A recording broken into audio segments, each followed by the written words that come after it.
Hey YouTube, welcome back to Super Lorcana World. It's your one-stop shop for everything Lorcana, and we keep getting news from GAMA EXPO. We got some new cards, and we got a lot of information. There was a presentation done with some goodies to share with all of you today. I'm really looking forward to sharing all this information with you, and it was just a joy to read. I'm sure it'll be a joy for you guys to know as well. Don't forget to like, comment, subscribe. That way you know when we upload all these amazing videos. In addition to that, we're almost at 500 subs, which means we're almost ready to give this away. You definitely want to be subbed so that you can partake in this giveaway. I want to give this to you guys. I want to give this to someone. I don't want it. Well, I do want it, but I think I want to give it to someone else rather than me. So please go ahead and sub, and let's start talking about all this new content. Alright, 3 new cards. We finally got an Emerald Action card, which is pretty cool. The Beast is Mine. It's a 3-cost action that can be used as ink. It's not a song, whatever. Chosen character gains Reckless during the next turn. They can't quest and must challenge if able. Now this is very interesting. It introduces a new keyword ability, Reckless, which is cool. But this type of you can only force your Digimon to force a character to attack or whatever. It's most common, I think, in Magic the Gathering, where there are cards that just say, make this character attack or whatever, or this character fights another character, something like that, right? So this can be used as a pseudo interruption, pseudo removal card. Like, it could be good on really good cards that don't want to attack. Like, take the 1-drop 1/1 Maleficent that quests for 2. All of a sudden you're forcing it to attack. That could be a problem. What about something like Hercules as bodyguard? You know, maybe you force it to attack something, you only have bigger things, it dies, all of a sudden they have no bodyguard anymore. There's so many different examples that we have so far, and there'll be so many more examples as more and more set is released to us. I think this card is very interesting. I don't think you'll see a whole lot of play, to be honest, because in Magic the Gathering, cards that make opponents fight cards aren't really commonly used. I'd go an extra step and say they're rarely used. So I expect a similar pattern to fall on this card. However, it is a neat gimmick. It does show us a new mechanic in the game, Reckless. And you'd love to see Emerald finally getting some more cards. It's been a while. Emerald is due for some cards, let me tell you. Next up, we have Be Our Guest, a 2-cost that can be used as ink action song. So you can exert a character with 2 costs or more to sing for free. Look at the top 4 cards of your deck, reveal a character, put it in your hand, put the rest on the bottom in any order. Card's okay. It's just it's a 2-cost, add a character to your hand from the top 4 cards of your deck. It's deck thinning, that's it. The card's fine. It'll probably see some play. I don't have very much analysis to go with that. Cards like this see play in other card games. It will see play in this card game a little bit. Now, this is the card that really gets my panties into a bunch. It is a Steel Mickey Mouse, a Musketeer, which will matter. It's a 6-cost that can be used as ink, 2/7, exerts for 2, and has bodyguard. So you exert it, it can enter exerted if you want. If it's exerted, it must be challenged before any other characters can be challenged. That's how bodyguard works. Hercules is a 3/3 body, it ain't too bad. But Mickey Mouse is a 2/7. That's crazy strong for a bodyguard, in my opinion. In addition to this, it has an ability called All for One. Your other Musketeer characters get +1 attack. So they're telling us there's gonna be some kind of Musketeer tribal shenanigans going on, which is very nice. Archetypal support is great. Like, these keywords in the middle of the card here do mean something, and occasionally we get a card revealed to us that showcases this. So Musketeer tribal, probably a thing. You grab 2 Mickey Mouses on the field at one time. You know, they bump each other up, and they're bodyguards, and they're kind of crazy, exerting for 2 each turn. That's pretty good. Now, I believe the testament of this card will depend on how many Musketeers we get and how good they are. If we get just garbage Musketeers, only get like 2 Musketeers, this card looks a lot less appealing. However, the ceiling on this card can go up as more Musketeers come out, or maybe first set, maybe later sets, who knows? I think this card has the potential to be really scary. Time will tell, depending on the other Musketeers we get. Bodyguard is a good ability. We see that in testing with Hercules, and putting it on a bigger body is just even more intimidating for your opponent. Now, that does it for the card reveals. However, Ryan Miller did give a short presentation at GAMA today.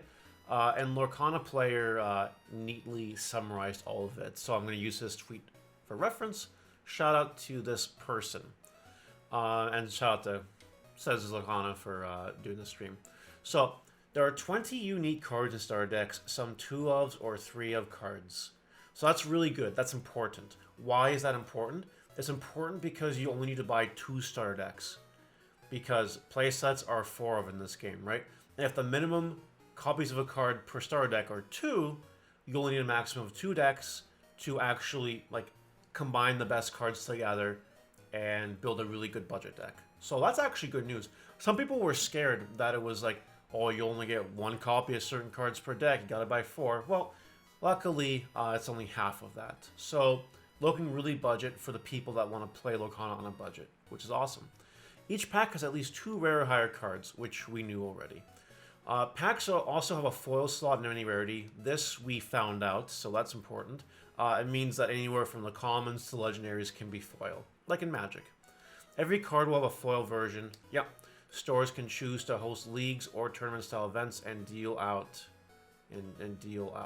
I assume deal out prizes or something like that, or points or whatever. It's great that they're giving LGS the ability to be flexible, and it depends on how big they are, right? I think that matters. RB underestimated Ravensburger underestimated demand, but are working hard to print more. Okay, so this is as official confirmation as it gets. For now, they are working hard to print more. They will reprint as needed, and somewhere down here they're announcing that they're going to be printing in waves. So yes, they've confirmed the first printing will be small. It won't be 100%. Honestly, it's not a bad thing. I recently I recently found out information from a source that I cannot say that allocation will probably be better than we think it is. So we don't need to worry there, but it will not be 100%. They are working hard to print more. I think Ravensburger can afford it, honestly. I wouldn't be surprised if we get 50%. That's my opinion right now. The foils community rarity, yep. They hope that targets, etc. won't break release dates, calling their TCGs, and they have strong relationships that should aid this.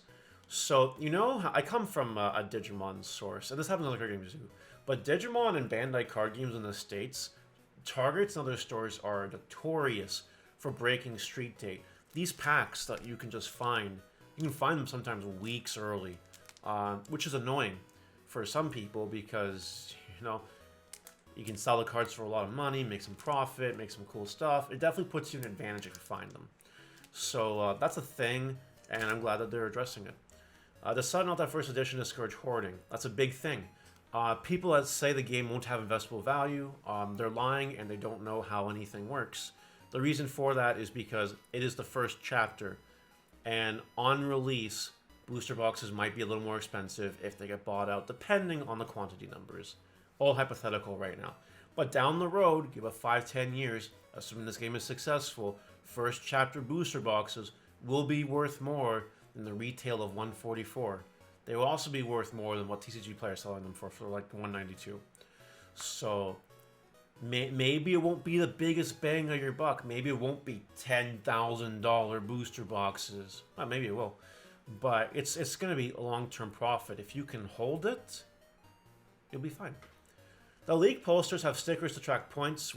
I think we knew that. LGS will have 2-week exclusivity for the first year and a half, roughly 6 sets. That's nice. So for the first 6 sets, LGSs will get the product 2 weeks before the Walmarts, the Targets, and all that. That's a good thing. It supports supporting LGS. And they need it, because the Walmarts and Targets do not need extra support, if you know what I mean.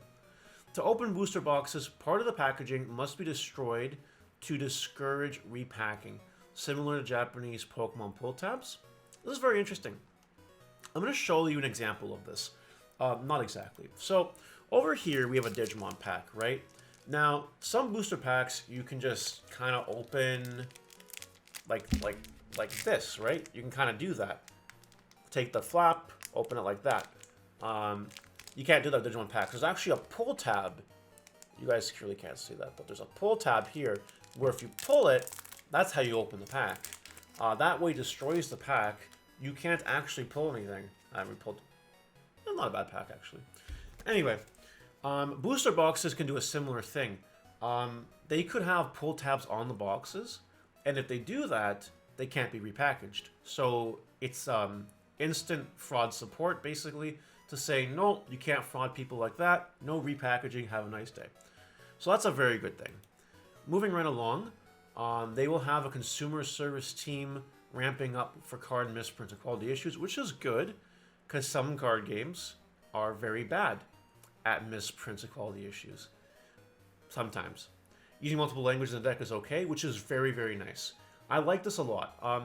For those of you that do not know, back in the day, I was a competitive Yu-Gi-Oh player. And back in my day, it was a flex to have max rarity non-English cards in your deck, like German, Italian, you know what I mean? It was the max rarity. It was a big flex. You were a big baller with dollars. And I like that a lot. I might do that for Lorcana. We'll see. Being a content creator puts me in a weird spot. If I use like German cards or something, like, it's hard to read for the deck profile, so maybe not. But it is nice that there's an option available for people to flex if they'd like to do that. Product will come in waves, yes. So first wave, second wave, third wave. Pokemon was doing that a lot. They still do that technically, you know. That's pretty cool. That's it. That's all the news for this video today. If more news becomes available, I will of course keep you guys updated. But let me know what you think. What's your favorite part of the news? Do you like the cards? Do you like the other news besides that? We're getting a lot of information this week, which is very, very nice. And it puts me more confident in the game. And you'll love to see it. Hopefully it's having the same effect on you as well. Anyway guys, see you later. Have a good day. Bye.